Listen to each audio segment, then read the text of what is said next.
Apple's second generation ultra-portable 12-inch MacBook features some noteworthy internal improvements, including an extra hour of battery life and Intel's latest Skylake processors that make it a worthwhile update. But all of the major concessions of the 2015 model remain, making it unlikely that this refresh will change anyone's opinion on the divisive yet impressive notebook.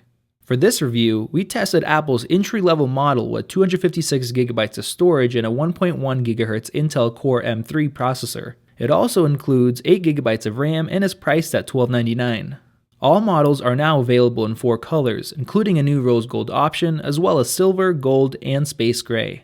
The design of the 12-inch MacBook remains unchanged, including the use of a single USB Type-C port for charging and syncing. This concession doesn't really bother us very much. The fanless design of the MacBook is truly an incredible achievement, and anyone who is buying this Mac knows what they're getting into. This machine is meant for light computing, and the lack of ports just drives that point home. We do wish Apple kept MagSafe, however, because of the lightness of the 12-inch MacBook could send it flying if somebody trips over your power cord. A high note for the MacBook is battery life. We used the MacBook for a full work day like last year and had no problem. It's advertised to offer 10 hours of uptime, an hour more than last year. Performance has seen a mild boost. Yes, it's faster than last year's model, but not noticeably. If you're looking to use professional-grade apps like Final Cut Pro, or if you're a multitasker who runs 10 plus apps at a time, you'll find that the system slows down when pushed to those limits.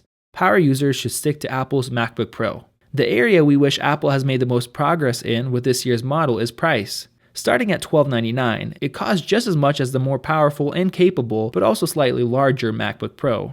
Innovation doesn't come cheap, however, and early adopters of Apple's forward-thinking laptop will pay accordingly. If you're considering buying the faster 1.3 GHz processor for the 12-inch MacBook, you're probably not the type of person who should be buying a 12-inch MacBook. You could save money and get a faster processor with a MacBook Air, or spend the same amount and get an even faster processor with a MacBook Pro. Once again, the early 2016 MacBook remains a machine intended for those people who don't mind its compromises, or even embrace them. It's still a vision of the future of computing, intended for early adopters, enthusiasts, or those who don't mind the price. Still too underpowered for serious users and still too costly for most casual use, the early 2016 MacBook is a fantastic little machine intended for a little market. We give it a 3.5 out of 5.